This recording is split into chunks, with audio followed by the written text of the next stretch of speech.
Finally guys Arvind अकेला कल्लू का जो गाना था मलकिनी 2.0 रिलीज हो गया है और अभी तक आपने नहीं देखा है तो जाइए देखिए। शुभ लाभ फिल्म से इस गाने को रिलीज किया गया है और पहले वाले गाने से भी जो तू ही हो घर के मलकिनिया उस गाने से भी बेहतर इस गाने को बनाया गया है। प्रिंस प्रियदर्शी ने बहुत ही जबरदस्त इस गाने को लिखा है और प्रियांशु सिंह ने बहुत जबरदस्त म्यूजिक दिया है।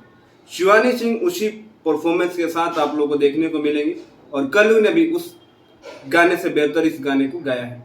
मतलब फुल टू फुल अगर कहा जाए तो ये एंटरटेनमेंट से भरा हुआ गाना है और कोई भी ऐसा वर्ड नहीं है जिसको सुन के आप असहज महसूस करोगे। मतलब भोजपुरी को नेक्स्ट लेवल पे पहुंचाने में हमारे कल्लू जी लग गए हैं और लग रहा है कि पूरे भोजपुरी की जो तस्वीर है बदल के रख देंगे। माइंड ब्लोइंग गाना है और जो गाने का टाइटल है कि हम तू हमार चायपत्ती और हम तार चीनी है, तू ही हमारा घर के मलकिनी हो।